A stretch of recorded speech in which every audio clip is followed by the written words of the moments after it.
from Ezekiel 25:17. And he says, and you will know my name as the Lord when I lay my vengeance upon thee.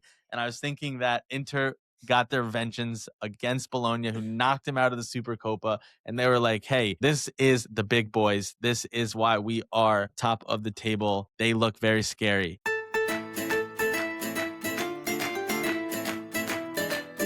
Guess who's back? Back again. Guess who's back? Back again. It's your boy Mods, Calcio Culture, all three hosts today. Logs, Mods, and Bose. Great to be back. Happy New Year to everybody. Quick New Year's resolution go around here. Mine, going back to the gym. I know that's everybody's, but I am overweight. No way around it. Need to go back. My clothes don't fit me. Logs, what's yours? Ciao, Paisans. Welcome back to another great episode. Happy to have Mott's back. Happy New Year.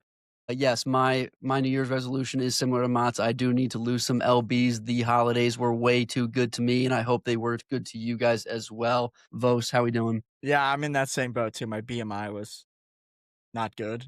Off the charts. It was Off the charts. Over the charts. We're focusing on that for the new year. Also, so Paisans, Calcio Culture, really unhealthy going into 2026. We're going to turn it around very quickly. Very quickly. Also, just want to apologize to the Paisans for missing, I think, the last 2-3 of the last 4. Just a little insight on my life. New job, not in the city nor Brooklyn. It's actually kind of very far away from me.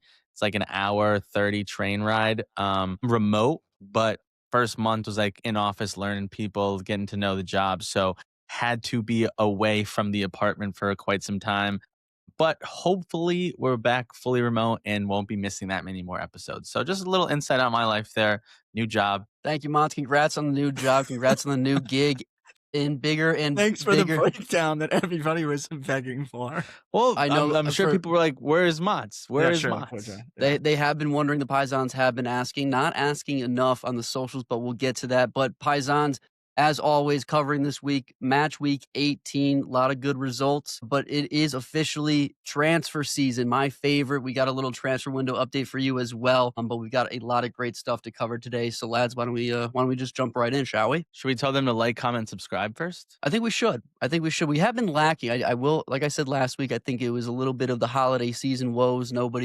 Everyone's spending time with their families. They're getting filled up with all the goodies. Santa Claus is coming to town with his cookies. I had a bunch of those. So, guys, listen, get back to it. 2026, big year for Calcio Culture. We are running it live this month. We've got a bunch of great episodes lined up for you, as we've always said.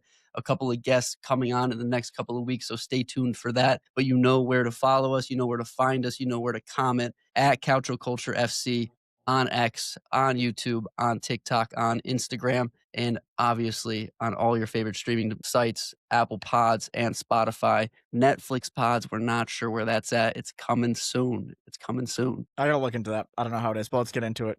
Transfer news to start, even though we kind of hate transfer season these days because it's way too many rumors and nothing. I love transfer season. It's just too much now. Like so we have a huge list here that we're gonna kind of fly through because I have no idea what's actually gonna happen and what's just bullshit. And probably 90% of this is bullshit.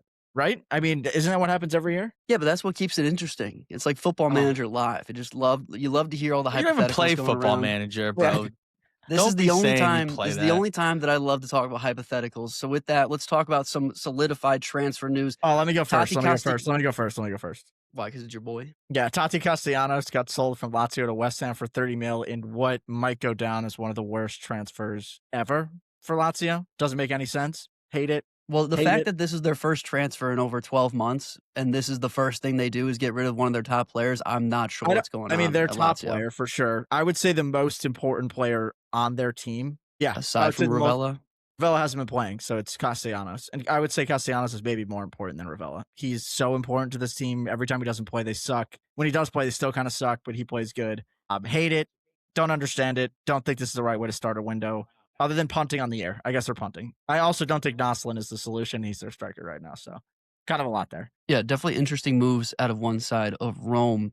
To a team that knows what they're doing this window, we've got Milan in the headlines. Like I said last week, Paisans wanted to cover this a little bit. I know we're going to run through this quickly, but Fulkrug in at Milan on loan, $1 million fee, $13 million option to buy at the end of the season. I don't hate this. What I hate about it is that I don't know where he's going to play because him fitting into the system requires a What did little bit of you- change of formation. What? Are you being serious? It's I'm because fully serious. Logan doesn't want Leao or Pulisic to come off the field, Why would you want? Why would which goes to what I told you both offline. Because they Now can't there's stay too many. healthy. There's too many guys in the locker room for a 3-5-2. in any case, he can obviously play in a top two. I think it's very good for us that we do have a target man now, and I think it's a great deal. We were in the market for Füllkrug before he went to West Ham for about $35 million, getting him on a $1 million fee for 6 months with the potential to buy him for $13 million, a third of the price that we were going him after. I'm fine with that. That does bring us to an interesting question about what Christopher Nkunku is going to do this window, heavily linked to Saudi Arabia. Probably for a hefty And fee. Turkey Definitely now. a big. I saw the latest was And Turkey. Turkey. Fenerbahce is fully in on him, trying to weasel their way into Nkunku. I don't think he leaves this window. The fact that Santi Jimenez is out for quite some time here requires that we still need a little bit of a deeper bench up there. If we're rolling out Leao, Pulisic, Nkunku, and Füllkrug until Santi comes back, I have zero issues. Listen, there's two reasons I don't like this. Number one, and this is kind of knock on to the next one. I thought Ruben Loftus-Cheek is like an in-house solution that I think your ceiling is better than Füllkrug. Like I don't think Füllkrug is going to come in and be amazing. I mean, what's the best possible scenario with Füllkrug? Noting this down. This is being noted. You think he's going to be amazing? He did bangs you in know? 15 goals in For Yeah, $1 million for Yeah, but 6 months. so here's my other solution. I would rather keep a guy that's already on your books or terminate Camardo's loan. Bring him back. Like Has he been doing that well on Lecce? No, he hasn't, but that's the point. Like, give him a different opportunity. He hasn't even playing on Lecce anymore. So if you're bringing in like a third or fourth string striker, that is a way better solution for the club long term. I think it makes sense. I would have done that. I also think this is a dry run for having Vlahovic over the summer. I mean, they're not gonna sign Vlahovic. Vlahovic is still gonna get signed for big money and inevitably gonna end up in Saudi Arabia, is my prediction. If he was smart, he'd come to Milan. But I do agree with you that the Ruben Loftus-Cheek news, which is a little bit of a surprise to me, linked to Lazio. Goodbye for Lazio. If that Lazio works. perspective, I think it makes a lot of sense. Yeah, because Right, but from a Milan perspective, I think it makes no sense. Yeah, I mean, from a Milan perspective, they're probably looking at this like he doesn't fit into our midfield. He's like our fourth string midfielder. I still think he's the best solution they have at forward right now. I mean, He with plays Nkunku- well up top. But I've if you're never bringing doubted in, that. because you bring in Füllkrug, I guess it's a knock-on effect. From a Lazio perspective, I think it makes a ton of sense. I think injuries have been a problem in the midfield. Guendouzi might be leaving. And then the third thing is he's pretty obviously not same caliber. Let me preface with that. Really similar to Sergei Milinkovic-Savic and things that he does, I think, in a lot of ways. And Mauricio Sarri. Mats, that's true. No, he's not. I'm not saying as good. I'm not saying as good. But in terms of where he plays on the field. Similar to Rabiot. God. No, he's not similar to Rabiot. I He's not disagree with similar that. to And then Rabiot. when you look at Sarri, who looks like going to be the long-term Lazio guy, I think that's a really good fit for manager, player, personnel type thing. No, I think that would be a great buy for Lazio. A terrible decision for Milan to let him go at this point. I do think that he has some great potential going forward if we were to play in 3 competitions next season. Remains to be seen. One guy that is linked to Milan to round us out, 2 guys to round us out here. Plug and play guy, Nathan Ake, Manchester City. He wants to get more minutes. I've been on this guy for years. Obviously, has won an immense amount of trophies at Man City, a ton of experience, and is another left-footed center back to come in, especially how well Bartasaghi has been playing off the left wing back position. I've been saying, and he played well against Cagliari, that he should be our future left center back, but at this moment in time, the way that Stupinian is terrible, we definitely need to keep Bartasaghi at that left wing back position. Bringing in Nathan Ake to give some rest to Pavlovic would be an immense help. And then to round it all out, Zirkzee, potentially coming to Milan, potentially going to Roma as well. This is the first time we're hearing of this link, but linked to Juventus, our source being Mats. If Mats really wants Zirkzee, that's not actually happening, but a great opportunity for Zirkzee to come back to Serie A, whether that be at Roma or Milan. If I'm Zirkzee, I want to go to Milan. Roma's a dumpster fire, for my opinion. I think he would fucking cook at Roma. I think he would don't do know. well at Roma. Why? But I'd rather be at Milan right now. Would you not? I don't know. I don't know how Depends. Gasparini would use Zirkzee. I mean, 9, obviously, there's a definitely number clear 9. way to use him in the false 9 position, and then like Soulé and whoever on the left can file in front of him, like he was used at Bologna. But like, I don't know. Gasparini, to me, for whatever reason, like him at Atalanta could turn water into wine, and his quick stint at Roma so far can't turn wine into wine. But I think he would be really good at both teams. Wait, what was the point there? Gasparini can't turn wine into wine. That Yeah, is because like he can't like rude. yeah, right now at Roma he can't. Yeah. You're not wrong. Quickly on Ake looks. You see him as a center back option, to be honest with you. Happy to have him there. I don't He's think great they've on the been ball. happy. I don't think they've been happy with Tony DeWinter there. And they're like, okay, we can now do Pavlovic, Bartasagi, Gabbia, Ake, Mori, Mori. DeWinter. And then you have two guys across the back line. You have two full lines and you're set. And then most of those guys, like DeWinter, can play right back if you need him to. Not really going to play wing back. Bartasagi can definitely play left back if you want to do a 4 at any point. I would be looking left wing back more. I think that's more the problem area. I really don't like Estupinian. And then Bartasagi just isn't a wing back, really. He's been good there, but like that isn't where he's going to be long term. So just get him out of there now because he's one of your biggest prospects. I think it works well, though, just because of how high up the pitch Salamanca's plays. But it ends up being a nice cover from that perspective. But I certainly agree with you. I don't think that there's anything wrong with your take. I think a wing back is certainly needed in Milan. And I thought, we weren't going to talk about him, but I thought João Cancelo could have been a great buy or a great acquisition for Milan. He was linked to Inter. He is now going to Barcelona as of a couple of hours ago. I still think that this January window will be great for Milan. We're definitely in a way better position to be acquiring than we were last winter. So I don't think any of my... It's a good destination right now. So I'm hot on Milan's window. Let's see what they actually turn it into. But to the other side of that, we just talked a little bit about Roma. Roma making some moves. Need to make some moves for sure. One thing that they're looking to do, Leon Bailey linked to termination. Not sure what that's about. Obviously hasn't played a ton of injuries, but they're not not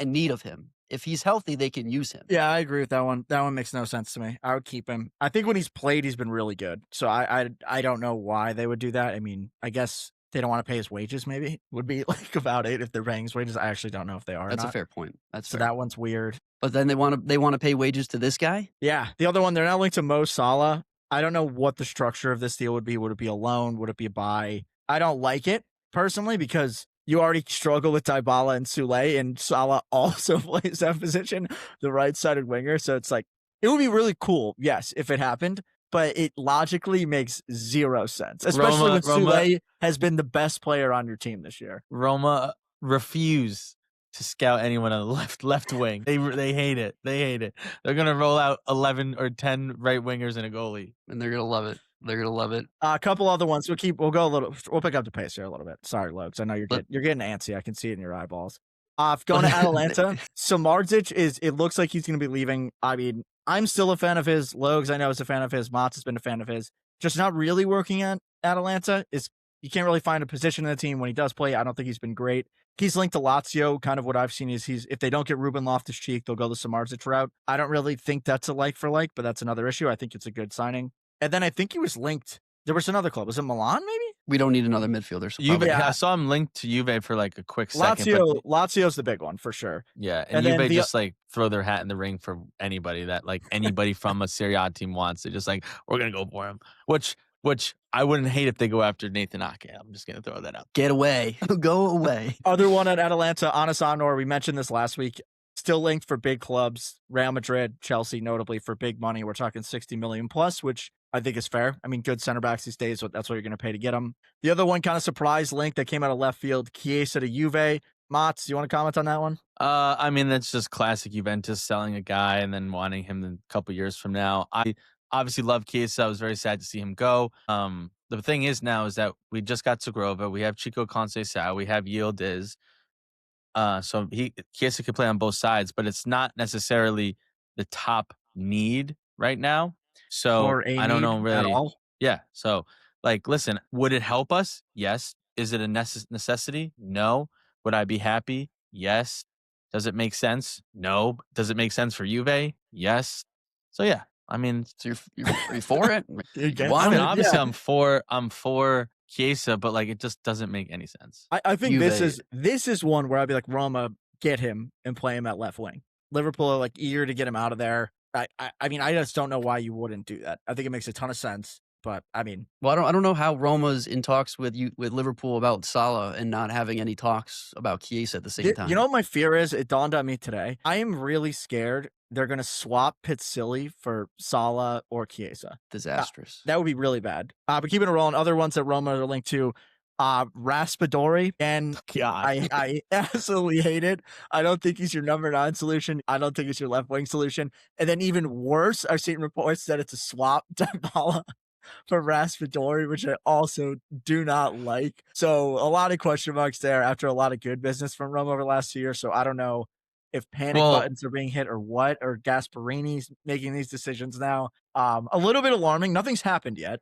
but a little bit alarming. And I know you guys talked about it a little bit last week, but really quick, you saying good business that Roma's been doing over the last couple of years. Gasparini came out and just basically said, all my new players suck. He's going to say the same if they get Raspadori. So that's not a good move. And then to round it out here, Fortezzi is still linked everywhere. I mean, he might end up in Italy. He might end up in Turkey. I think there's a lot of teams he makes sense for, so we'll follow that one. And then Lorenzo Luca seems like has been showed the door at Napoli. Obviously hasn't gone well when he's played. This was kind of a concern for us when I bought him. Logs wants him at Milan. I don't agree with that one either. I don't know where he would go. I don't think any situation's great for him, to be honest, other than maybe going back to Udinese. But those are the big transfers. Anything else you guys want to add? Juve? You want to do a Juve spotlight, Mats? Because you've been I just want to add that Juventus have finally appointed a sporting director, and that is one Marco Ortolini.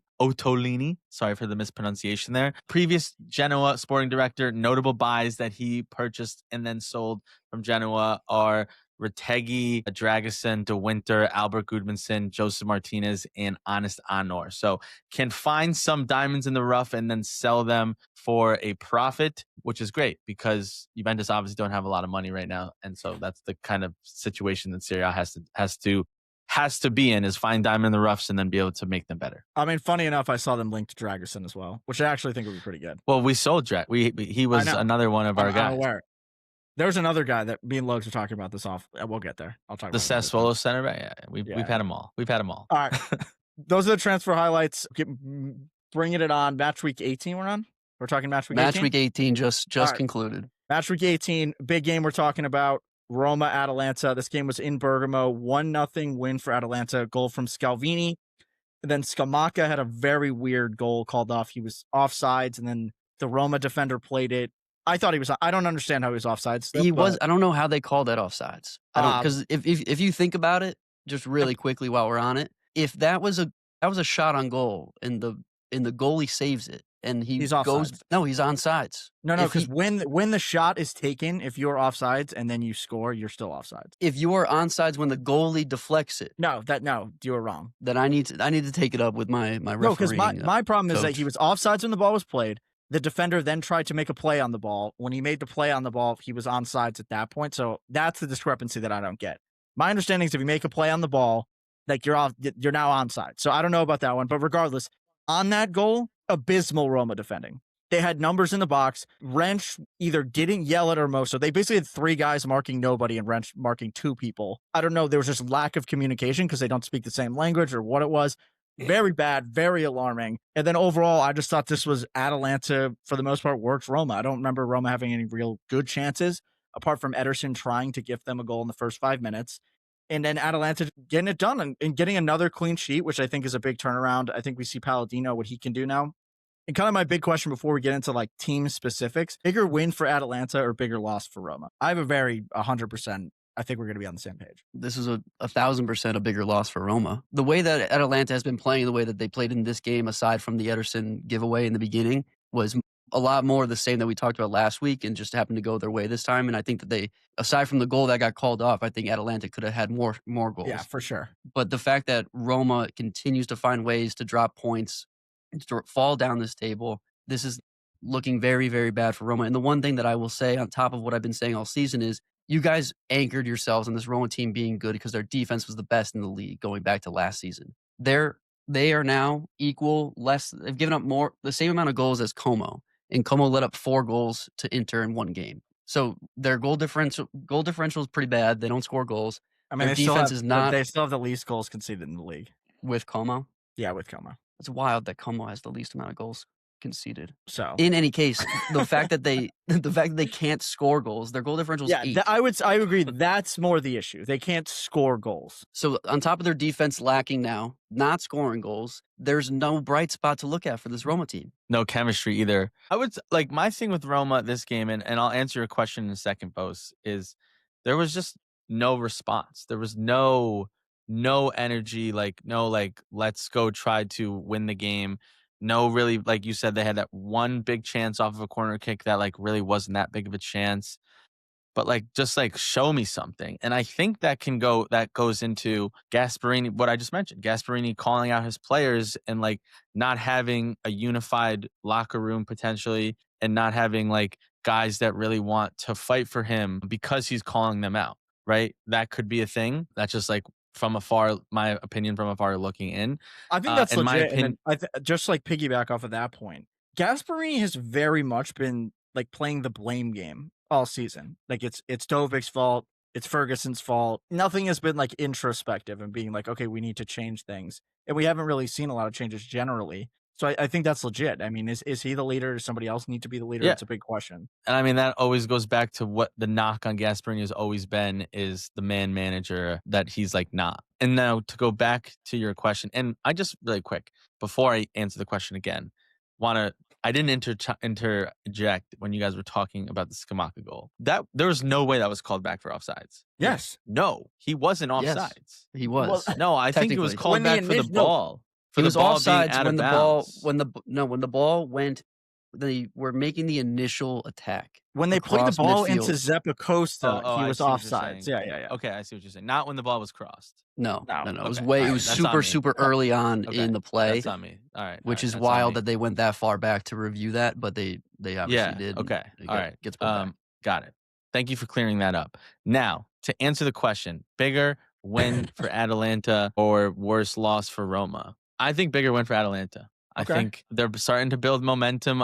4, 5, maybe 6 episodes ago, we were talking about Atalanta like just salvage the season and then see what pieces are left over after the summer and January once you like fire sale. Palladino has came in and did exactly what we know Palladino can and has done to Monza and to Fiorentina. I mean, Palladino had Monza in 10th, left, they got relegated. He had Fiorentina in 6th, 7th, left in the relegation battle. Atalanta was down 14, 15 when he comes. Now he's already got them at 8 and winning Champions League games. They're playing well. They're playing differently. They don't look like the Right. old Atalanta. They're playing a different style, and it works. So like we've kind of known this is Roma for a very long time, that they don't score a lot. They don't concede that much either. But we've known that this is them and they can't figure it out when they're in the game, whether they're down, whether they're tied. They really don't change the game. Whatever game they're playing is the game that they're going to play. So I think it's a bigger win for Atalanta because now they're back in this race and they're like, okay, we're 1 point. Bologna have a game in hand, but we're 1 point behind them. We're 5 behind Como, even though we have a game in hand. But like teams are going to slip and we are going to be in this race now. And now the Bergamo fans can be like, okay, maybe we can push late for Europe or Europa League or Conference League. And maybe Serie A gets the 4th or the 5th Champions League spot. And then we have an extra slot for a European leagues. I think it was a bigger win for Atalanta just because it's more of the same from Roma, and I see real change from Bergamo. I think it's That's a bigger fair. loss for Roma. That I'm on Logs' side with this one. I just think with like if Palladino had tied this game or lost that game, would have been like, what happens in the league? Like, again, I think that the stance, no matter how good it gets, I think the stance is going to be like this year is kind of a wash in a way, and anything he does do is like an overachievement, and he's almost getting to the point now where like if it goes bad, I think to your point, Mats, he's kind of like a victim of his own success. Like we kind of caught up even though we were so far back. So I don't think it would have been like the end of the world for a bad result. For Roma, they're a little bit spiraling now. And I would say things are getting worse than they are getting better. Like I don't even think they're stagnant at this point. Yes, maybe what we're seeing on the field is a little stagnant, but the results are going south. When at the beginning of the season, results were going well for them. So I would say bigger loss for Roma than win for Atalanta, but I'm extremely hot on Atalanta, and I want to kind of start the conversation more around that. I also have one more thing that I should have added there. Why I can also lean Atalanta. This was a kind of a revenge, dare I say, fuck you game to Gasparini. You left us. This is your new shiny toys over there. We dominated them. Like, why did you leave Bergamo? And on your way out, absolutely trash on us and say like you kind of burned bridges. And oh, by the way, like, hey, look at us. We are still good and we can beat your new team. Legit. Definitely legit. Lugs, you want to start here? You wrote something in there, or do you want me to do lineup first? Up to you. Go ahead with the lineup because I think that my comment's more on the play style, but it has to do with the lineup. So I think we start there. All right, quick lineup here. Started from the back, obviously Karnaseki in goal. Surprise back three. I know last week they didn't play their best back three. In this game, they definitely didn't again. Did I mention Scalvini scored? I did, yeah. So Scalvini started on the right, Jim City in the middle, Kalashniak on the left. That kind of went away pretty quickly. Kalashniak got hurt in the 26th minute. So Anas Ahnor came on, and then Izakian came on for Scalvini in the second half because he did get hurt again. Hopefully not serious. Across the midline, wingback Zappacosta and Bernasconi with Darun and Ederson in the middle. And then CDK Skamaka again up top with Zielinski to partner them, which I think is pretty significant. That was an interesting decision from Palladino, notably still without Bellanova, and then Kasunu and Lookman still at AFCON. What Palladino has been able to do with this lineup has been absolutely unreal. Two big things here. Number one, Mats pointed it out in his little explanation here that this play style is nothing like Gasparini's play style that Atalanta had been running. And we noted it last week as well. But I think it was incredibly apparent, especially in this game where they dominated possession, dominated it.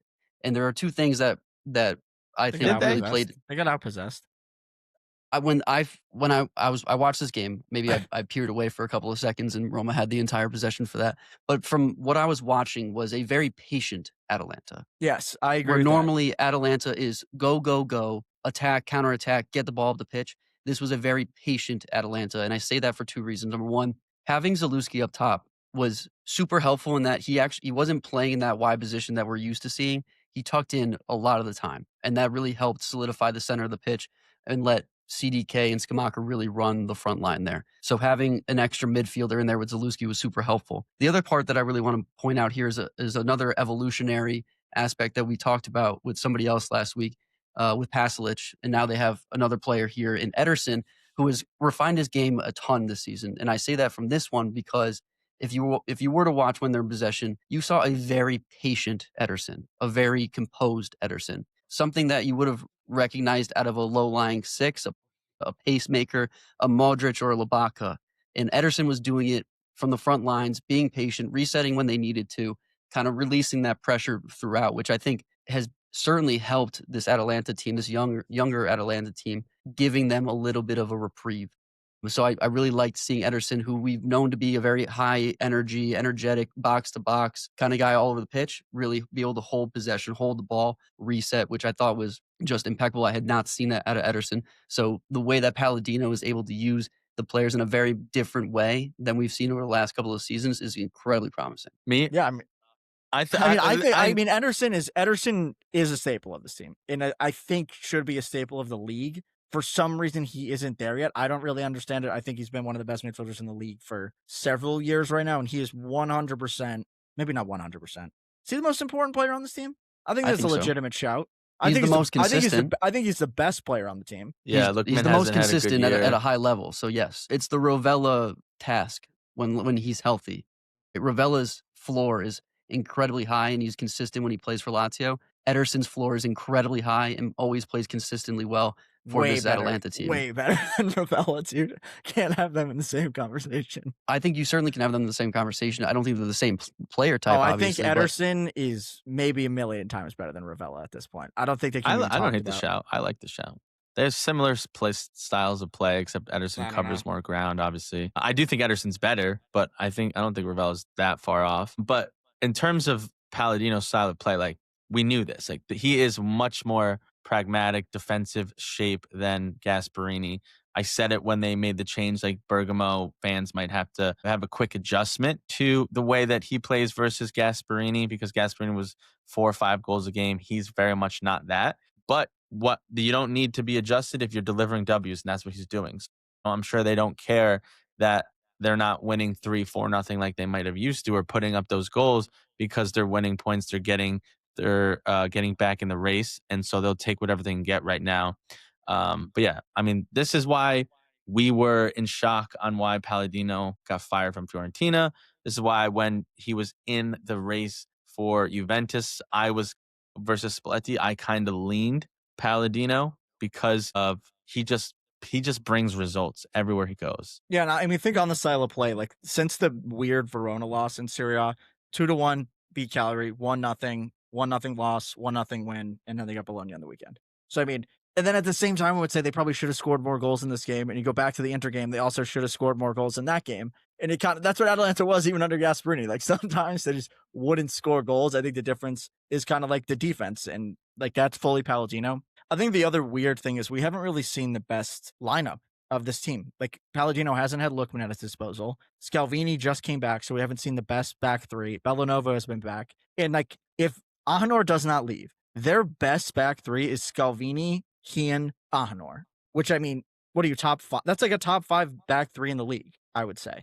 I think it's really hard to compete tough against though that. because Scalvini you can't depend on. He's been injured since he came on league. And then I'd also add that with Scalvini and Anor, that's a lot of youth there, and very inexperienced. Yeah, I mean those 3 guys would be very athletic. It'd be one of the best, but that would just be their downside is the experience. But I would also say that we haven't even seen the depth that this team has. Guys that didn't play in this game that were available. Pasalic, Samardzic, Brescianini, Sulemana. Yeah, Like, Sulemana. This is a deep team, and I don't know why Sulemana hasn't played. was a Ivan Juric player. He got him from Southampton. He was so good. He was one of the best players to start the season for Atalanta. I don't know in a different. I mean, yeah, in a different. It is a different I know the system, lineup is the same, but it's different. Yeah, I mean, and going back to last year, even with Fiorentina, like he signed Colpani and then like didn't really have a place for him, and like did he just not want to play wingers? I mean, obviously he'll force Lookman in, but that could be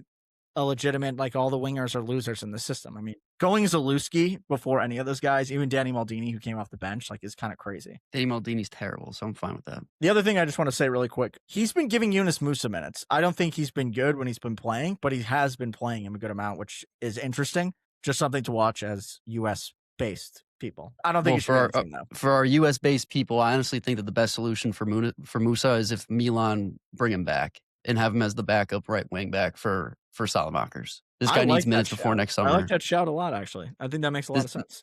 This guy needs minutes before next summer. I mean, obviously he's going to be in the USA starting lineup. He's one of our better players. My whole thing with Musa has always been he started out raw. He's been in this league for 4 years now, and he's still so raw. He's the victim of like one of those things where it's like, because you're such a utility knife, like you never get to like get really good somewhere. And that's what he was at Milan. Like you play wing, midfield, outside back, like, you name it. Even Salamakers. I mean, for the first time, Salamakers is playing a position and see what he's doing. Salamakers way better than Musa. I can make an argument that Weston McKennie is that for Juventus, and he's great no matter what position he's playing. Yeah, but I would say the difference is McKennie just plays all the time. Like he just plays. Yeah, that's true. Musa was in and out of lineup in different things. All right, but kicking on. Roma, are we good on Atalanta? I'm good on all good things at Atalanta. All good things in Bergamo. Atalanta that's the bottom line. Rocking and rolling. On form, top 5 right now. I think on pure form, they are electric right now. The vibe check in Bergamo is hot. 3 out of the last 5. Damn, everybody's getting good at the top of the table. I would say they're 5th. I think Juve's still hotter than them, regardless of results. Juve's hotter. All right, Roma. All right. Not a ton new on Roma. I'm going to do lineup really quick. Run 3 to Sule, Dybala, Ferguson. Nothing really new. Kind of changes to defense. Divine Wrench, left wing back. Celik, right wing back. And then Hermoso, Zilkowski, Mancini in the back 3. Really tough showing from Zilkowski. Got subbed off at half. Looked so out of place in the first half. I think Hermoso looked bad. To get taken off at half in a 0-0 game, a 1-0 game, not looking great for him, especially after we gave him his flowers last week. I'm not going to chalk this up to his real talent, but definitely a bad look for him. But this back line without Ndika is really struggling. Really, really struggling. Aside from that, I mean, really struggling. Like they conceded 1 goal. They should have given up a lot more goals though. Should have, yes. But like, that's and again, I'm not a hypothetical guy. Yeah. I get it. I'm not a hypothetical guy. But it almost seems like Roma's just not learning from their mistakes. I saw a headline today that both Mancini and Cristante are being renewed for long-term contracts. So they're not going away from things that we collectively agree on are just not working, and they need to move on from. Another thing they need to move on from, Dybala. I fully think that they got to move past him. They cannot continue to anchor themselves to a player that's not going to consistently be in the lineup and consistently give you 80 minutes a game when he's supposed to be the cornerstone of your offense. That's one thing that they need to get away from as well. So a lot of these anchor players, they continue to hold on to, and they're going to sink with him. I definitely think they're like, to me, what like They just have too many question marks. Like Sule, I think is the only, and Svilar are the only non-question marks. Yet And only, Indika. but Indika gets hurt. Yet and Wesley. But my thing that there's so many question marks. Yet Gasparini runs basically the same lineup out there. Like he's not trying to change anything. Like I think Roma get dominated every game in the midfield, and I don't think he's ever once had a different midfield two. You got now with Indika, there's so many questions at center back. Hermosa is just he's not it. He's No, he's not proved time and time again can't do it. Ferguson and Dobic, he can't commit to either. It's the same thing kind of with happening with Juventus. You got to give strikers 7, 8, 9 games. Let them gain some confidence. So there's just so many question marks, and for whatever reason, Gasparini's just like, I'm going to do the same thing every single game, and then I'm going to go to the press and shit on my players. Like, that's not a good manager. He's starting to sound like Mourinho. He's starting to get a little Mourinho vibes from me. I mean, what I will say, like, for devil's advocate on Gasparini, they haven't conceded 2 goals in any game this year in Serie A. Like, that is something to hang your hat on. Like, you can say the defense doesn't look good, but at the same time, like, that is successful in a lot of ways, I would say. And I think it's really hard to argue against that. I think the problem is definitely the offense. And we've kind of been pointing to Ferguson, Dybala, Sule, Dovbyk, like he can't get the front three right kind of thing. I think it's time to start looking elsewhere. Like, look at Milan scored 2 because we're just dogs like that. I have a question for you guys. They didn't. Do we think 2-1? It was 1-0. I'm looking at the game. What are you talking about? We scored 2, I think. Before you fact check me, do your research because you just interrupted my rant. Let me finish my rant here really quick, Mats. My point being, they're not conceding goals and they're not scoring goals. They're utilizing everybody they can offensively. Nobody's really getting it done. I think we need to start looking at Kone and Cristante because they have so much of the ball. And like Wesley has been scoring a lot of goals. And like we all know Dybala, like I don't think benching Dybala is the solution, Lugs, to be honest with you. And I think Sule is really good. And Ferguson is like, there's a player in there, but they need to do other things to start generating goals from other areas. And I think we have to look at Kone and Cristante because there is only so much, like as much as we're saying Gasper needs to do something different offensively, change it up, stick with Ferguson, like there isn't that much you can really do up there because of the personnel you have, and Dybala and Sule have to play. So that's where I'm starting to look, Kone and Cristante, because we can say the defense doesn't look good all we want until we're blue in the face, but it's not really the issue. They don't let him close. That is the place where like the only real change can be made at this point because they've kind of exhausted the forwards, and it's the only area he's refused to change, and nothing has changed, and it just seems like that would be the place to tinker now. I would agree. I mean, I would have, especially with the names that they have, I would have rotated match week 10.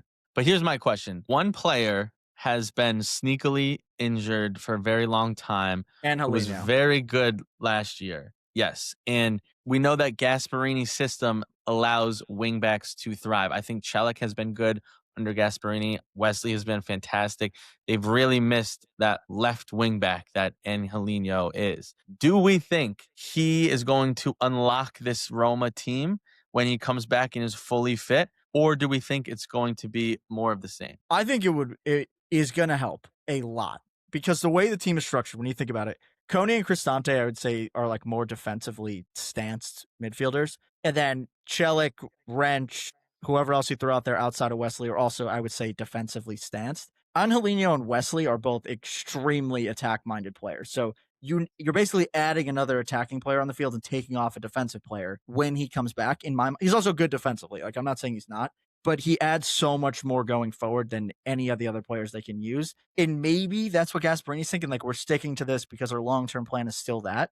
And they obviously signed Wesley to play on the right, and he's been forced to play off the left because Angelino's been off. So if you have those two best players, I mean, maybe it does do that. I mean, think about what happened to Inter last year when they lost Dumfries. It was just like that hurt them a lot when he went out last year. And this could be the same thing. When he gets back, he could fix everything and look phenomenal. You could. I also, this might be a hot take. This might be way out of bounds. I wouldn't hate putting him at left wing. He would give you a better option than like playing Dybala out of position. Leon Bailey hasn't been doing anything when Ferguson's there. It's not good. El Shaarawy, I think he could do it, obviously, but like for whatever reason, he's not getting a ton of minutes. So that's like I think Wesley's been good off the left. I don't hate it. It's not if they're not bringing anyone else in on the left. He is good attacking, and he still allows you to Right. be defensive as well. So I it's not a think bad shout. my only issue with that is, why are you going to bring him back and then not play him in his best position when he's I agree. arguably No, one of your best players? I'm just saying, sprinkle it in, try it out. Because, like think I if said, I think Chelik has been good. I think Yeah. Chelik has been No, good Celik at has been the good for sure. yeah. I think the other solution is, if you bring him back, I still think there's a world where you play Dovbyk, Ferguson with Sule, Dybala as the 10, and then 2 wingbacks that can cross the ball and just cross it to them and go with Yeah, that. I think That worked so well with Retegui last year. I mean, that was half the reason he won the and they had Bellanova and Cagliari. Zabacosta off the left and the right. I agree. Green's wingbacks excel. I think Chelik's excelled. I think Wesley's excelled. I think Divine Wrench hasn't been that good. Lino, I think, is going to be really good. He was one of the best players last year. Shout for team of the season. And I think they've missed him a lot. But Roma fans, come on. Would you mind seeing Angelino at a left wing? Or am I just like, is that a crazy take? I still think their best winger is El Shaarawy, and I think he's been really good every time he's played. I think he's been kind of hurt, but I don't know why he's not playing. Logs, any opinion on Angelino? You were saying you wanted them to sell him and move on last week, so Angelino? yeah. I don't think I said anything. What I did say was that Milan put 2 past Roma. They did not. It was 1-0. Real quick, I will let's raise move my on hand from on that Roma, one. but really quick, let's answer this question, because 3 episodes ago, maybe 4, we were sitting here saying it is a 4-horse race for the Scudetto. Are we officially saying Roma is not in the Scudetto race and they're more in the race for 4th place?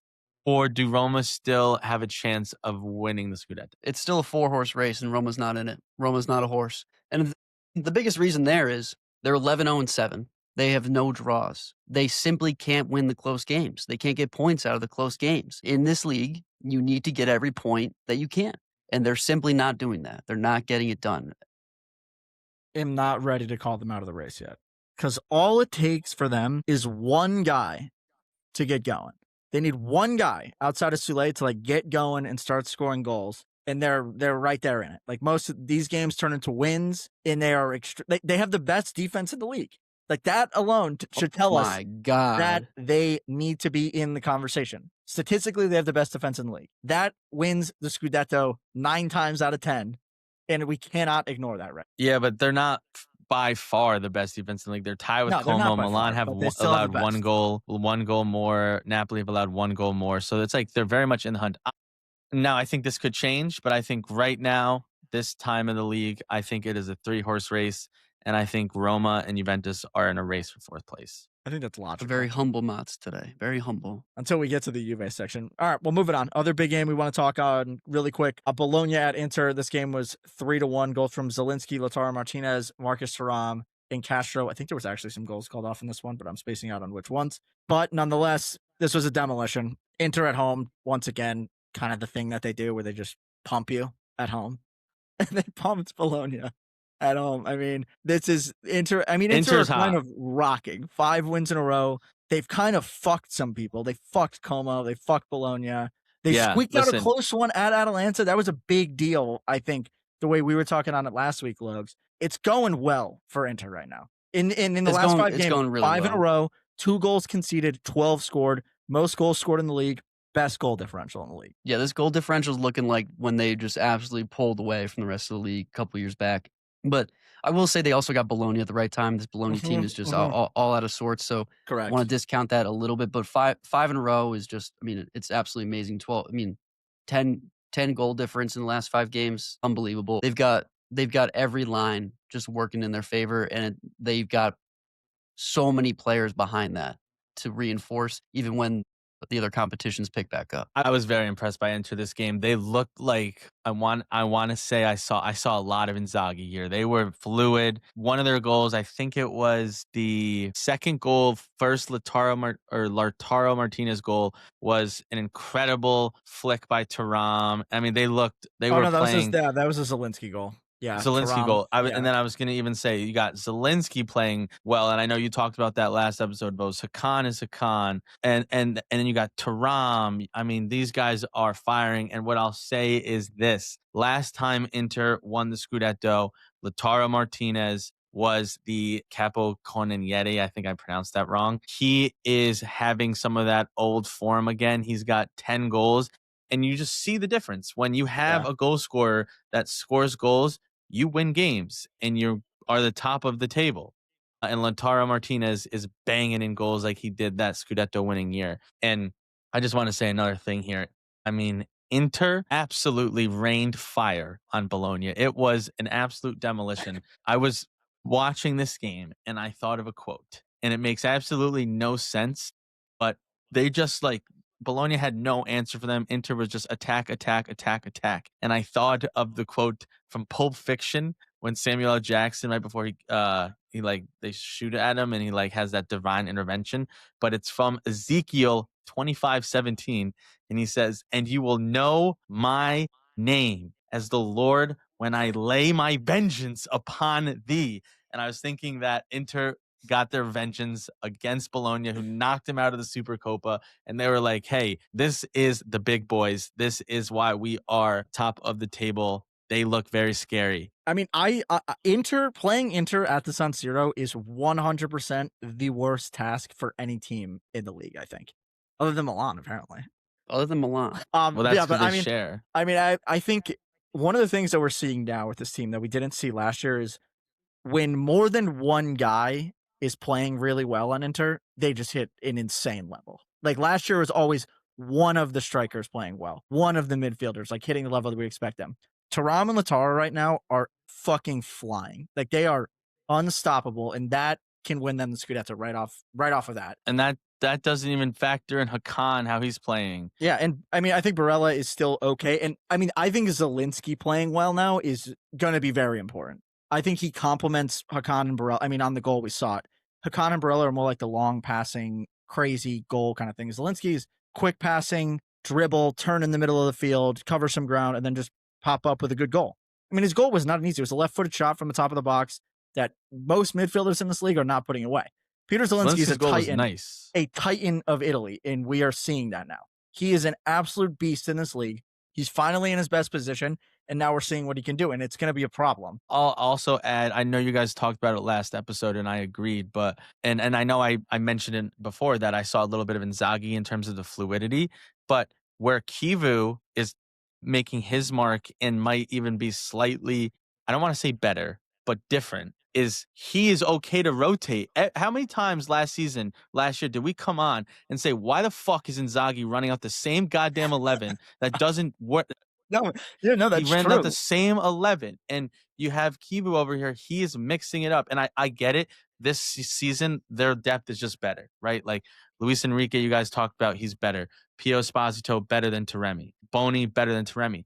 But Sucic, like all these guys, yeah. Sucic as well. But what I'd say to that is Kivu's allowing them game time to play. Like Inzaghi didn't allow those other guys game time to at least find some type of form or some type of confidence. So I give credit there to Kivu, a new manager with Inter at this level. I think he's doing some things different, which can then lead to him being slightly better in some areas than Inzaghi. No, I think that's a huge point, Mats, and I think we're underestimating the fingerprints of Kivu on this team. My thing, not to be a Debbie Downer here, of course I hate Inter, but this is a very unbiased take. They're going to roll Parma this weekend, so that'll be six in a row. If Kivu Derby in that one.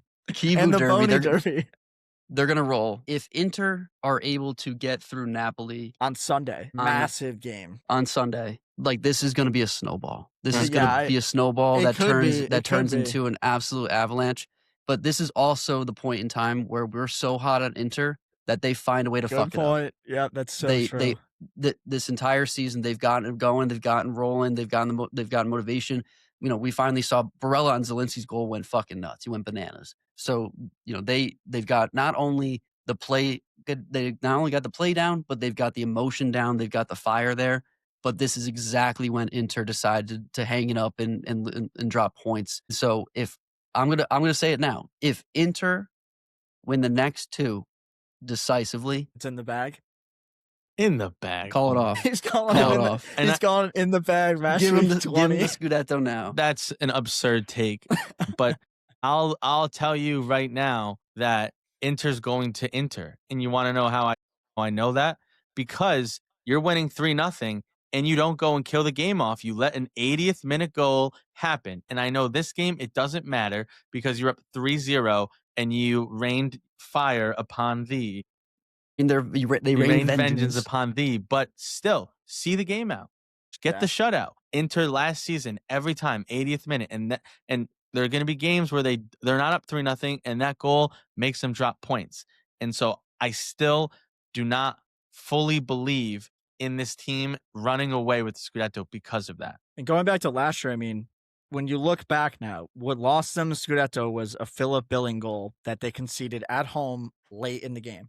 And now you've got Napoli here. Like, I don't know. That's going to be a insane game. Massive implications. Last thing on Inter really quick. I thought Bissek was really good in this game. Contributed a lot offensively, I think, in my opinion. He actually drew the foul that one of the goals came off of, which I think is important. I think it's really important to have Bissek playing well. I thought Akanji wasn't at his best, honestly. But now you have Bastoni, Bissek as like your kind of get forward kind of guys, which I think is really important for this team to be at their best. I think the other thing that Kivu has done in a way is reined in Bastoni a little bit and not let him to kind of just run free. I think it's much more structured now in a positive way. But I mean, Inter is firing on all cylinders, and I don't. Yeah, they're gonna botch it. They're gonna botch it. They haven't. Nothing has changed enough for them to say like it's different this year, because this is what they do. They roll and then they stop rolling when it matters. So time will tell. I agree.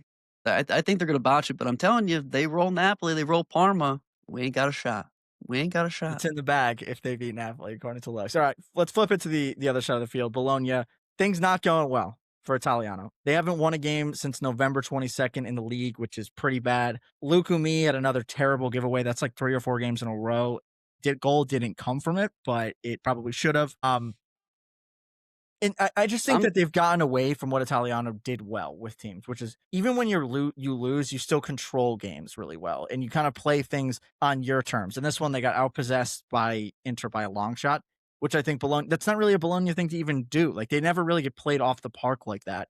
Like, sometimes they'll concede goals, yes, but the style of play is always there for Italiano, and it's kind of gone now. I think the other thing, we go back to last week, Atalanta Inter, this was so different. Atalanta against Inter was like, we're not going to let you counterattack and just demolish us that way, because that's the onslaught that Inter does. Once you get into the counterattacking game, it's just like a tidal wave of wave after wave after wave. And Bologna played into that, which is like very much not Bologna at all. So I don't know where that came from. Italiano is kind of losing control in a way, a little bit. It's looking like, I'm not saying his job is in jeopardy at all, but it goes back to things aren't getting better. They're continuing to get worse. What I will say, I'll give him credit for, yanked Lukumi and Moro at halftime, which is, I think, him recognizing performances weren't there. I got to make a change. Wasn't good enough. And yeah, I mean, alarm bells a little bit for me with this team, just because of, like, this is a long spiral now. November was a long time ago. I'm really surprised they haven't dropped further down the table. They still are in 7th, and I think that's more a product of the fact that Lazio's been bad. Sassuolo has been getting some results, but not enough to really surpass them. So I think that this Bologna team is slated to just finish in 7th here, just based on, again, on the other team's performances. But what the biggest thing that when I watch this Bologna team and we look at the results is, and you go down the lineup, they don't have anybody to lean on. They don't have any pillars. Orsolini has been okay, right? But he's not the guy that's going to be able to do it by himself. And we talked about that when we talked about how Castro or Dalinga or Immobile need to get going with him. There's nobody else on this team that you can lean into and be like, go get this team going. They don't have that leader anymore with how inconsistent Ferguson has been, the lack of Remo Freuler due to injury, the disaster that this back line, and especially Lukumi, has been all season. They don't have a guy out there that they can lean into and find inspiration from. And so that's kind of been, I think that's just a knock-on effect of the fact that they've been a selling club for the last couple of seasons. And, that's a product of where they are as a squad. And again, we've touched on this, that they're almost plateauing based on what their business has been in the transfer windows. I just don't see where they turn to for that spark as of right now. I don't see any engine starters here. I mean, it's obviously Orsolini, but I think he's been fine though, and he just can't do it by himself. Yeah, I think that you're hit the nail on the head, Logan, in the fact that they have sold their pillars that had them have the Champions League, and they didn't feel it last season, and now they're finally starting to feel it, right? They've lost Ndoin, they've lost Zirkzee, they lost Calafiori. Bukama. Yeah, and not for nothing, Lukumi Italiano said in an interview, the transfer window needs to end before the season starts because I got guys in the locker room on the phone with their agents wanting to leave. He's checked out. He fully made the move in his brain to Southampton over the summer.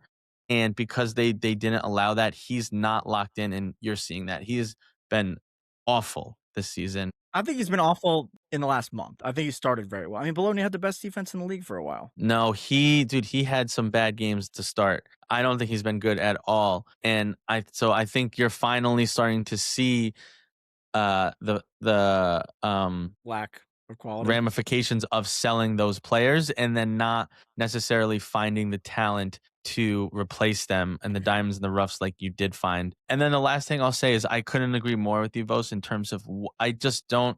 This is not Italiano ball in the slightest. We know what he is. He's going to just have the ball no matter who he plays. He wants to dominate possession. He would rather have it be 0-0 and have the ball the whole game. And and that is what's so confusing because last season they started the first 8-12 games.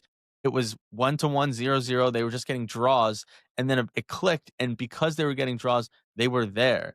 Now they're losing. They're dropping points. They're not getting as many draws. Are they still there in the race to push for European spot? Yes, because Logue said like kind of stumbling, but they're pretty far down the table here in terms of fourth place, which I think we all thought Bologna should fight for fourth place. You also have the European competition as well. But yeah, alarm bells are definitely ringing for me.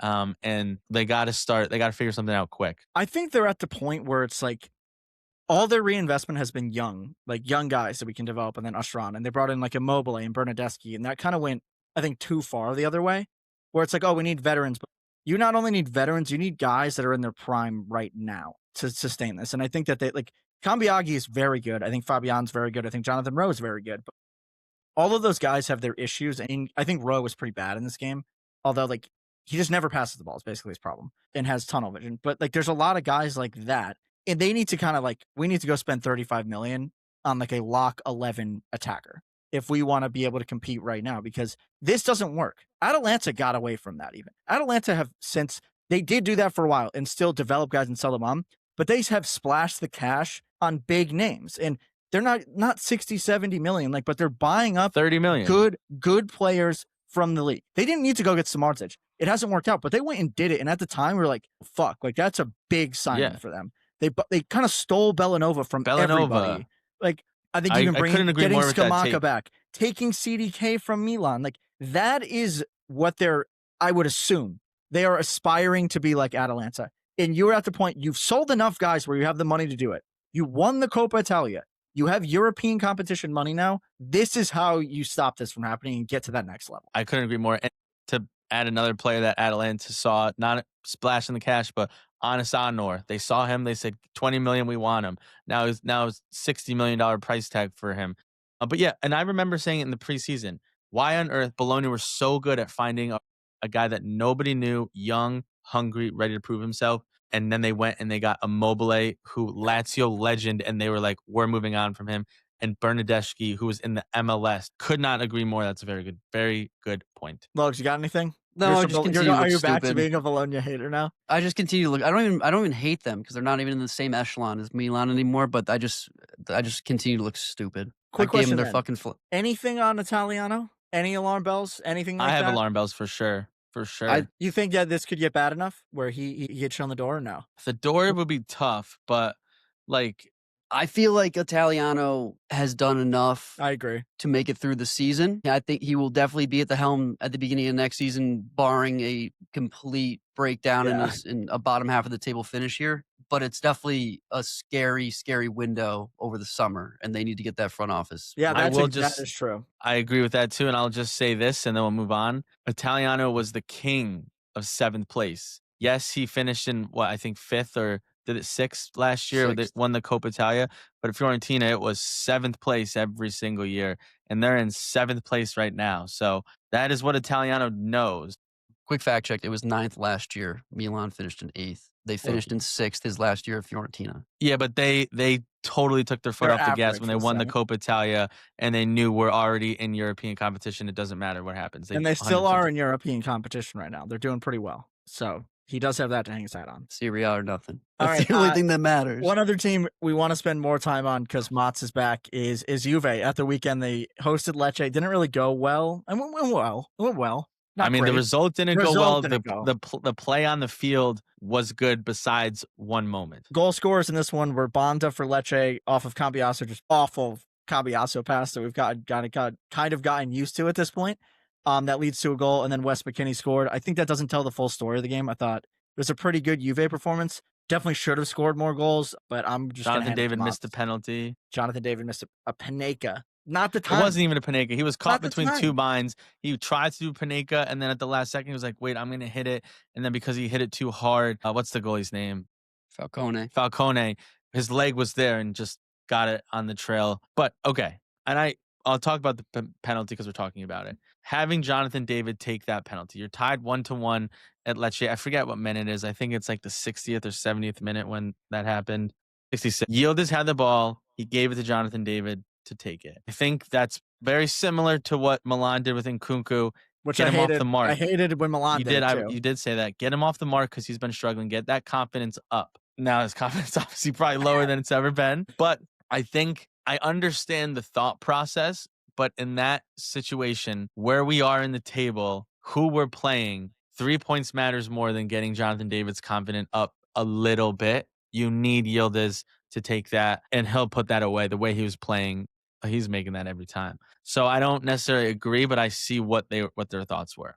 Okay, now moving on from that. Quick, I thought Jonathan David actually played really well. He kind of got robbed on a couple opportunities. Yeah, there was another great well. save by Falcone at the end there on a good hit as well from the near post and a good header. So you are right. He did have 2 really good chances. So he didn't play bad, but he was inserted into the lineup coming off of Luis Openda's probably best game at Juventus. So interesting there. I didn't hate it because Luis Openda, I think Luis Openda thrives on a higher line, which Roma's going to do because they're going to have the ball. Lecce is going to play further back. So I understood it, but yeah. Okay. So Spalletti's now, I think he's had like 10 or 12 games. I don't know the exact number of coaching Juventus. And what I will say is that I've never seen Juventus look like more of a football team in the last 3 years than what they've been looking like under Spalletti. Before, it was, I would tell you guys all the time, it's watching paint dry. It's side to side, side to side. It's never going forward. It's not pass and move. It's pass and stay still. Now you have patterns of play. You have fluidity. You have passing and moving. If you watch Kalulu, anytime he passes it to Conceição, he goes and he pushes forward. It's pass and move. It's pass and move, which is good. There's a press. We are on teams like crazy. We win the ball high up the pitch, which I didn't see under Allegri. I didn't see under Tudor. Things are shifting in the right direction. We're also getting much more results than we've had. However, we did obviously just draw to Lecce, which brings me to my final point here. We still lack the fundamentals, and we lack Juventus quality players, and that goes back to front office in the past overpaying for players that aren't worth the price tag, a la Luis Openda, Coop Miners. And I think that's what's going to happen when you overpay for players that shouldn't be cost that much money. My question for you on this, because I, for the most part, would agree with that, but I've kind of gotten away from that. Of this lineup, who would you say is not Juve quality? That's the thing. Like I think it's Conceição, where he is sporadic. He has decision making is not the best. He is a bench player. For you, yeah, I would agree with that. Luis Openda put up 40 goals in the Bundesliga. He is not worth 40 million. They should have stayed away from him, especially the league that we have in the Serie A and what he is good at versus what you play in the Serie A. He is good at running in behind and pace and power. You're not running in behind a Serie A team when you're Juventus. They're all playing a low block.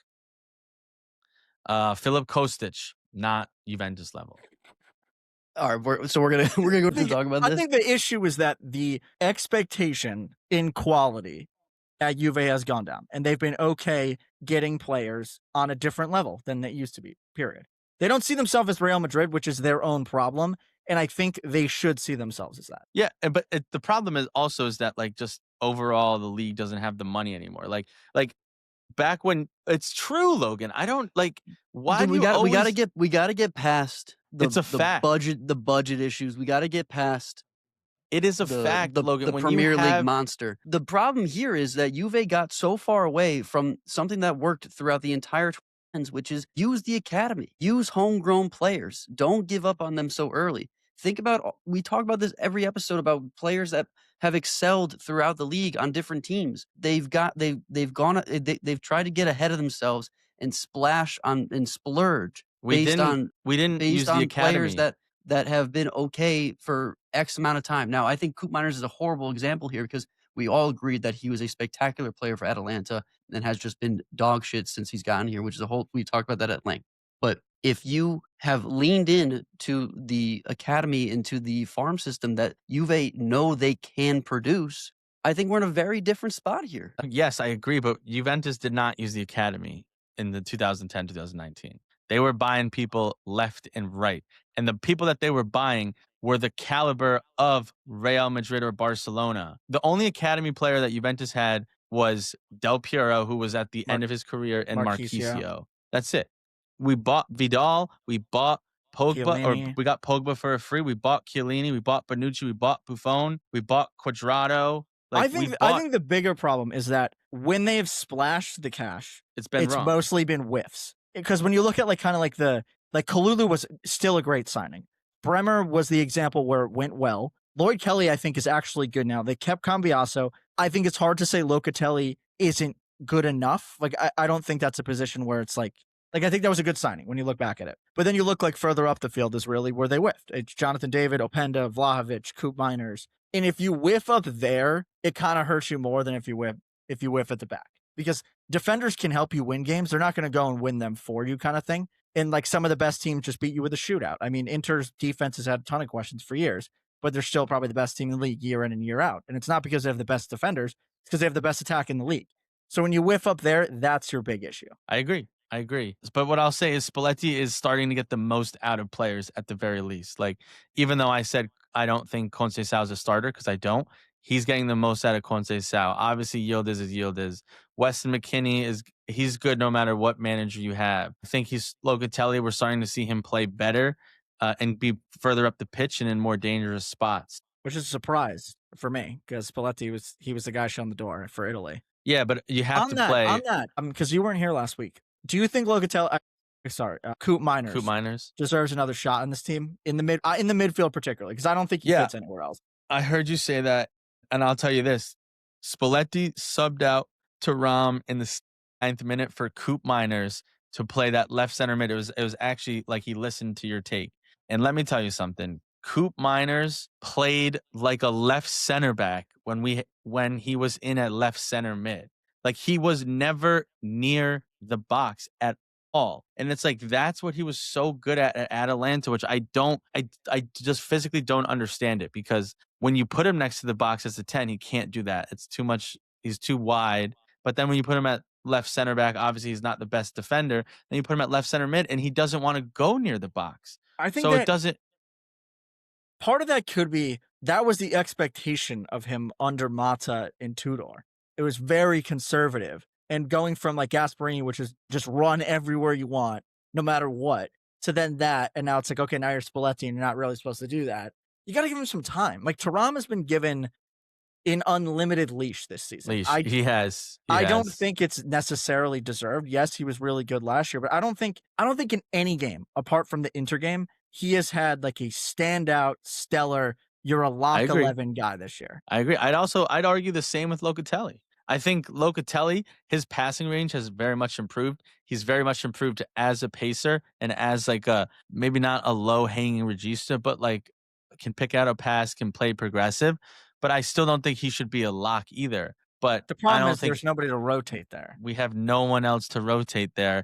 And then I think a little bit Coop Miners he plays 4 different positions. He doesn't know what to do when he's in what position. But I agree. Thuram he has not been as good as he was last season, for sure. But to wrap it all up, like, we look a million times better under Spalletti. Like, the last 4 games, we've created a minimum of 13 chances. Now, that's not all been on goal, but we absolutely dominated the first half. Did we score? No, so that stinks. But it wasn't even Lecce didn't have a shot on goal. Or no, they didn't. Yeah, they didn't have a shot on goal. We created 12 shots, 2 big chances. Like, we dominated the first half. Um, and we've dominated a lot of games, and we are like playing progressive, which is more than I could say for other managers. So I like the trajectory. It's going to take a while. There's going to be growing pains with Spalletti. But I like what I'm seeing a lot. I think just to wrap, I mean, I think their last 2 games were 2 of their best games of the last 4 seasons in Serie A completely. And then the other thing on Spalletti that I do want to say, I'm seeing him get more out of players now. Like Cambiaso, regardless of the error, I think has been way better. I think we've seen the best Openda performances, and I think we've also seen the best Jonathan David performances. We've obviously seen the best of Yildiz since Spalletti got there. And I think Locatelli's actually gotten better under Spalletti as well. And when you go throughout the team, like that is something to hang your hat on. There's a couple things that need to be figured out. But they should have won this game 3-0. I mean, they weren't creating half chances. They were creating full chances. Falcone played very well. On another day, those shots go in and Juventus win, and I'm okay with that. I really am. I think that's where they should be. Bad dropping points, especially at home, but on another day, those goals go in. I'm okay with it. Are they Scudetto contenders? No, I already answered that. They are 4th place contenders. They're not in that 3-horse race. Yeah, I take my comment back earlier. I don't think Juve's in this top echelon. I think that it's a pretty good break, similar to what we saw last season, where Atalanta in 3rd really pulled away from that 4th place position. But it is wild that we've come this far to be okay with a draw to Lecce for Juve. That's something that I'm you're I'm all a little about wary of. what's on the pitch, and on the pitch they were looking good. They're looking good. They're looking good. You want a result again, Lecce. No, don't take my words out of context. Obviously, not okay with the draw, the result, but I'm okay with how they played because on another day, those goals go in and they win. On his day. Another team that were not really on their day. Won a game. Milan beat Cagliari in Sardinia, always tough. Rafael Leao scored this one. Weird game. I'll give it to you, Lokes, to kind of start. I have my own take on what happened in this game, but interested in what you got. We keep rocking and rolling. I mean, we're hot on Cagliari, so I'm not going to say that going to the island is an easy game. Never is. I'm not going to say that we shouldn't be expecting 3 points out of this either. So the 3 points is what you're looking for. But it is a lot more of the same. I think that we had a little bit of a switch up in the back line. That was a good sense of what we have back there, but certainly not our best. And Incona de Winter at center back and Bartasaghi at left center back. Again, Pavlovic, Gabbia, Tomori have been incredibly effective back there. So it was good that we could rotate, especially going on a short week this week. We got games midweek and the game next week. So moving away from 1 game a week for us. Again, getting it done any way we can. Leao now 6 years in a row with Milan's first goal of the calendar year, which is incredible. Would I have liked to put more away? Yes. Are we still in a great position, still right where we want to be? 100%. I'm not going to talk down on this performance at all. Again, I think Cagliari is a good team. I think we're still a couple of players away from our best starting 11 playing all the time. But I'm okay with this one. I do find that there was one comment made by one of you, I won't name names, that said that this was a lucky goal. But what I'd like to point to... It was both of us. Which is why I wasn't going to name names. But it goes back to the days of Olivier Giroud always being in the right place to get the opportunities for a goal. It goes back to Pulisic always being in the right spot to get a nice scoring opportunity. Yeah, I was in the right spot. He was in a dangerous spot. And let's not forget that the finish was actually really good. Yeah, no, that's not why I say he's not lucky. A power shooter. I think it was a good finish. I think it was a poorly defended play. That it was a cross that should not have arrived at Leao at all because there was defenders in the way to block it and just nobody blocked it. That's not taking anything away from Leao, but that is lucky at the end of the day. The guy also fell, so he had way more space than he would have if the guy didn't fall. And what do I keep saying? You need a little bit of luck to win. You do need a little you bit definitely of luck, yeah, for sure. Yeah, I'm not taking that away. I'm fine with it. There's not a lot of notes for this one for me. I do just want to make sure that we I said it. I keep saying it. It's not the terrorismo ball way. It's not the Allegri way. But more goals won't hurt us if we just want to put a couple more goals away. Listen, I will say this, Logs. You kind of jump on here a lot of times and say you want more goals. But if you go back and look, right, they score a lot of goals. Like I know. A week Second ago, they most scored. goals in the league. I'm With a about to say game in that. hand. The second most goals in the league, and they also have the second least amount of goals conceded. When was the And last you're time looking at- Milan lost a game? It's been Yes. a long time. Do you know when? I'm just do you know for when it. it was? It was No, I when don't they like to think about lost to our losses. Cremonese at the beginning of the season at the San That's in the Siro to league open it. because they lost Oh. Yeah, in the league. I'm only talking the league. in the Coppa Italia. Lugs just said it. All that matters is Serie A. True. But asking for more goals, but they're second most goals in the league. Christian Pulisic is the second leading goal scorer with 8. Leao is now tied in third with 6, and he's only played 11 games. So you are getting goals. And obviously And Cags is good. This wasn't the performance necessarily that you would have liked, but this is a game that you have to win in order to be in the Scudetto race. You got to take care of the lower teams. You got to finish your breakfast. And that's exactly what they did. No matter how they did it, this is an Allegri Corto Musso game, 1-0. Get your goal however you get your goal. But I do want you to realize that you're scoring a good amount of goals, and I low-key think you're on pace to get 70 by the end of the season. I don't know Especially the math when exactly. Christian and Leao are back. We're on pace for 64. Yeah, so we so need to pick it up. I think that's right there. I'm really only speaking because we got a jersey on the line here that we need to score more goals. But 64 goals, the way that we play defense is that's phenomenal. Fantastic, dude. Phenomenal. Yeah. But again, good. My whole mantra this season is keep calm, carry on. Just got to win the next game. We always just got to win the next game. I mean, just to wrap on this from like kind of the other perspective, I thought this game kind of showed where they've been bad as well. I thought they lost the first half. I thought they should have been down 1-0 going into the second half. And it was kind of like that, what you've been saying, Luke, against the lower level teams, it's kind of like struggling because they're almost caught between like, do we want to do what Allegri wants, which is sit deep, or do we go and try to win it? And I thought that hurt them a lot because I thought there was a lot of gaps in the team. I just don't think anybody was on the same page. And it was really clear in the first half. I thought the other thing is Estupiñán is not the guy. Not the guy. Get him off the field. I don't think he should be playing, especially with one game a week. And then Fofana, also not it for me anymore. I think we've seen other guys play in there and they've done better. So he's an out to pasture. Fofana, I mean, he might not have the best game, but he did have a key pass in the ball to Rabiot that was then placed to Leao. I just think what we see from him now with like Jashari coming back, I thought Ricci's been good when he's been playing. I think RLC is still better than Fofana by a pretty good amount, regardless of what you think of him. So that's my thing. Nitpicking. I mean, they won the game, so there's so much to take away. But that's the beauty of the season is that we can nitpick. Last season there wasn't a need to nitpick because it was so blatantly horrible. This season, when you're playing this well and you are on one game a week, you have to nitpick, and the only way to get better is to make very marginal improvements. And a marginal improvement here is maybe we need a wing back in this window. We're horrible at finding talent on the outside back position, so I'd be surprised if we do that. But one thing that is a blemish on this potential window is getting rid of RLC and keeping Fofana. I don't think anybody's looking to buy Fofana, so there's not like there's any suitors. But Fofana's bad. He's been playing horribly the entire season. We've noted it a couple of times. He's been out to pasture for me for quite some time. Yajari is still getting back to game form. He's only been back about a month now and was out for a very long time. Ricci has been in and out of this lineup. Maybe not Allegri's favorite player, but he's still very young. I think that there's very marginal improvements that we can make and we will make. Yeah, it's going to suck for you when you keep Fofana and then swap Ricci for Gatti. Please don't ever say that out loud ever again. I do not need those bad omens on me. That was a horrible, horrible headline. That just cannot be real. Cannot be real. Can I talk about Cagliari quick? As you should. Thought it was a good performance from Cagliari. They easily could have won this game or drawn this game. Again, I think they got unlucky. Kind of weird things that I noted. I don't know why Yerry Mina didn't play, and Folaranchu was out, and I also don't know why Daiola wasn't playing in the midfield. They went with Mazzatelli. I have literally no idea why it wasn't Daiola.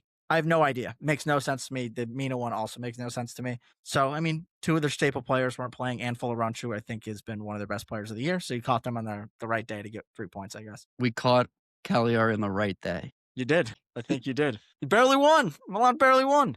Hey, I got 3 points. Juve got 1. And Well, I don't even know what coming in here. And I don't even know what team you supported this past weekend, so I'll take it. I was supporting Cagliari, fair. Okay, here we go. Other games. Udinese lost to Como, and Como off of a goal from Tacunio as a penalty kick. Parma tied SAS. Big one for SAS. Dorsved and Pellegrino goal scorers in that one.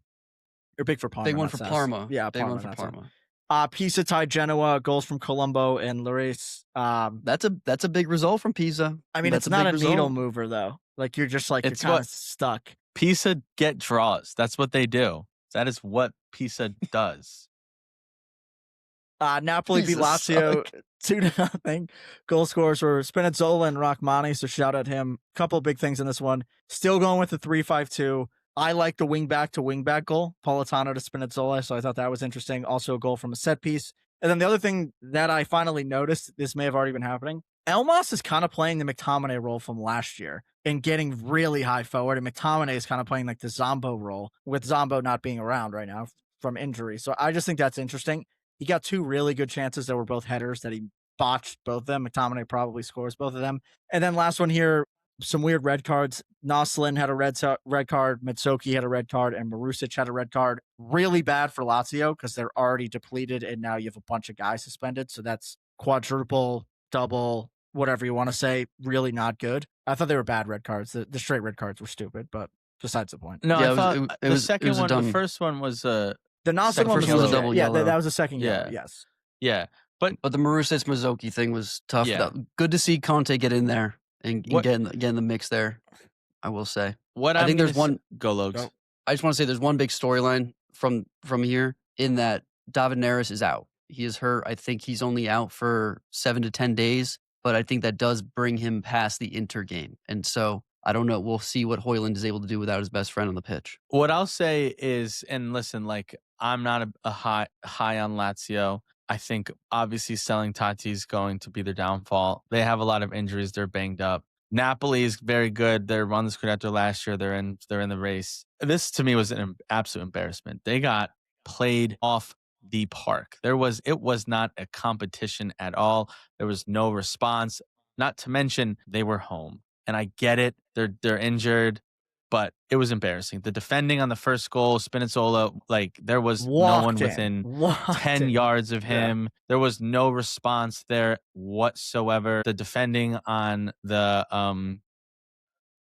Rachmani goal. yeah. I mean, like no one. It was just flat out embarrassing. And I think the Lazio fans need to start to revolt and make Latito sell this club because he's driving it into the ground. And I think what they should do is the good fans of Lazio should go to the parking lot, hide, follow Latito home, tweet out his address, and let the good fans of Rome take care. Shout out Ted Lasso. If you know, you know. But yeah, embarrassing from Lazio. And I think more to come. And Bose, you said something earlier, and I'm going to be quick about this because we've gone a long episode. I don't know if Sarri is going to stick around after the transfer ban that he wasn't told. He said the only reason why he's sticking around is because he loves Lazio. But like the players that they got, he might just be like, dude, I'm done with this. And then they're really going to be stuck. I don't know. Baroni might be out of a job at the end of the year, so they might be with him. I don't know. I mean, they need some guys in January. Nuno Tavares at some point will come back. I mean, here's the problem with this team. Oh, here we go. They need the one problem. Nuno Tavares needs to get healthy. Ravella needs to get healthy, yes. The problem is that when those guys are out, you have Pellegrini and Marusic as your outside backs, which is really bad. You don't have a striker anymore because Noslin, I still am convinced, is not a striker. Zaccagni, I don't know if he's good anymore. Cataldi cannot be your starting center mid for the year. And I mean, the list goes on. There's nothing good. So what? So there's only one problem, or there's a couple problems? The whole thing's a problem. Their center backs are not a problem, and Providel's a good keeper. Their Okay. center backs Hang are on. going to be There the we go. problem when Mario Gila leaves. Yeah, it's true. It's true. We can move on. It's a problem. Napoli's good. Napoli good, Lazio bad. Team that's bad but gets result. Fiorentina 1-0 at home against Cremonese. Moise Kean, bench warmer hero, comes in 92nd minute, puts one away. They get 3 points. They are not in last anymore. Not in last in the table. This is what you call momentum. Tied for last. Listen, it was a shithouse goal to win the game. However, this is actually a game you build momentum on. They played with some fucking passion for the first time I've seen all season. 22 chances, hit the crossbar. They dominated this game. They should have won by more. They mashed them. This is actually like what we thought Fiorentina could play like all season with the players that they have. So finally, we saw an actual good performance from them, and they can actually build on this. Yeah, I mean, I think one thing that I think is actually going to hurt this team is Moise Kean got benched, didn't start the game, and then scored.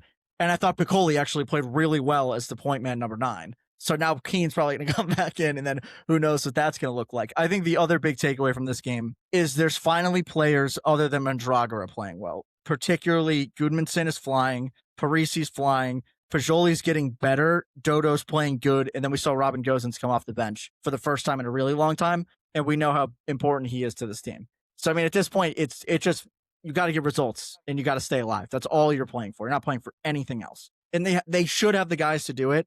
I'm still not sure they're going to do it because they're going to do it.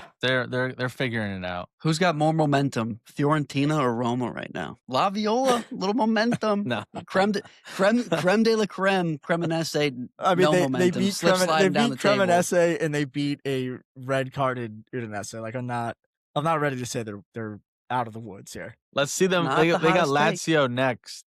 I'd like to see that. I think Lazio has more momentum than them, and Lazio has no momentum. Yeesh. Last game of the week, guys. Torino find a way to get some points. They win 3-0 at a shitty Verona. Gio Simeone, the Kingslayer, Casadei, and Nige. That was a great goal by, I don't know how to pronounce his name at all, but it was a banger of a goal. If you haven't seen it, go look at it. I will say, Verona, like, they committed all their guys forward, and it was just like he just ran by the two center backs. The last 2 goals were the last 10 minutes. It was a very, very nice finish. We'll take it. I have a couple things to say on Torino really quick. If you will. I do not understand why Cesare Casadei is not starting games. It makes next to zero sense. And in this game, he came off the bench, and we saw what he could do. That's one of those guys where I'm just like, I don't know how this isn't a thing.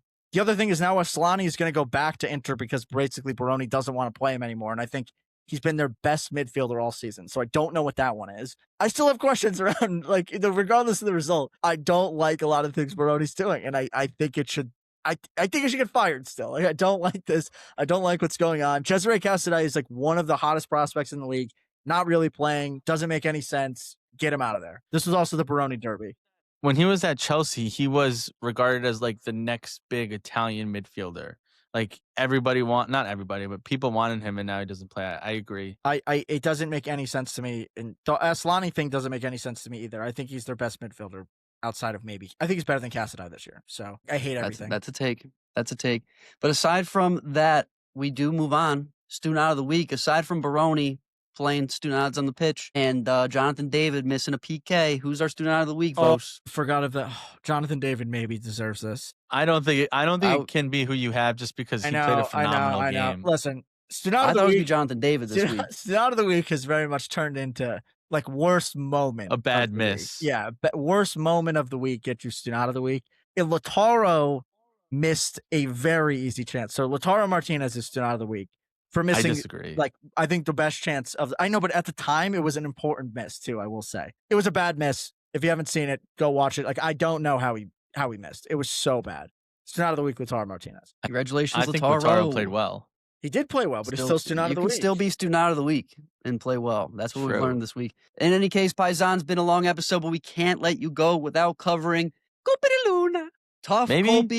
Tough Colby to start 2026. 0 for 3 with an asterisk. I got half of mine right. Nico Paz would have scored or assisted if he'd played the full game, but for whatever reason, did not. He came in as a sub. So last week we did go 0 for to start the year. A tough one, but we've got more picks this week. That's the beauty of the season. You go 1 week 0 for 3, and you have a fresh new slate to bet on. This week we've got 2. We're going to hit you with 1 and come back with 1 later this week. But Mats, who do you have with this midweek match week 19? Yeah, before I say my pick, just gonna say a couple things here. Maybe worst 2 nods of the week for 0 for 3 in terms of Colby. Second thing, Calcio Culture's secondary news resolution is to hit a Colby and be better in the Colby. We've been struggling. We have not been doing well. I think last year, 2 of the 3 of us had at least we're close to 50%. I don't know the stats. I know, Vos, you're keeping track. I don't think any of us are close to 50% this year. Yeah, there's a lot of season left. A lot of season left. But listen, resolutions here, health in the belt and health in the wallet.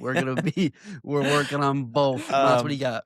So yeah, my pick, I'm going with Inter, although I don't like them. I think they're rolling. I think they're going to continue to roll against Parma. I got the -1.5, although Logs made a great point earlier in the episode. I think this is the game that they stumble and pull an Inter, but I'm still taking them -1.5 at +100. That's reverse psychology at its best. Who are they playing? That's man in the suit. Listen, Man they're in the playing suit. Parma. Yeah, they're playing Parma. They should get that one. Is it at the San Siro? No, it's not at the San Siro. At the legendary Suns? No, it's not. But they do have the Kivu Derby. Yeah, it is the Kivu Derby against Parma. At Parma. I'm sticking with it. Inter -1.5. At the Tardini. I've got Napoli -1.5. I think they're at home. Yeah, they're at home against Verona. Like it. Let's do the math really quick. Let's do the math. Yeah, but math historically Napoli has not mathed. Napoli, so stop doing good. The math. The math hasn't been working. No, ignore the math. Math hasn't been working. All right, This is a we'll leave vibes the math pick. out of it. Napoli -1.5 at home against Hellas Verona +112. I will say And this we're gonna really quick, Logs, not to cut you off. You did make another good point about this. David Neres injured. We have to see what happens. David Neres injured. Hoyland tends to not play well without David Neres. We'll see how that goes. But to round it out, we have. McTominay's due for a goal. That's true. He's due. Got to get another person to score. All right, so to finish out the Colby for the midweek games, we've got the Little Lads by the Lake money line. They're playing Pisa. This screams Draw. Pisa is gonna fuck my ass. 2-2. This screams 2-2 draw. Screams draw. That's what as- Pisa does. Pisa listens to Calcio Culture on a weekly basis and hears me shit on them every single week. They're coming for my neck. They're going to get a draw to Como, but I'm still sticking with Moneyline Como, -140.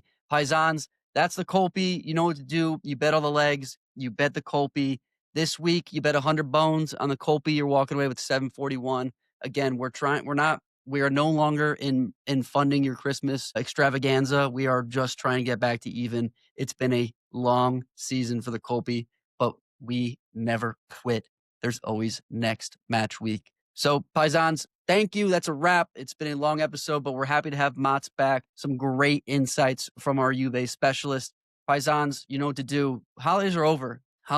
We're getting back at it. We're getting back to the gym. We're getting back to our winning ways with the Colby. You guys are going to get back on the socials. You know where to find us at Calcio Culture FC, X, Instagram, YouTube, TikTok, and on all of your favorite podcast sites, Apple Pods and Spotify. Mats, I know you're rusty, but take us away. Yeah, it was a long one today, Paisan, so thanks for sticking around. As always, do not be a gagoots and Forza Calcio Culture.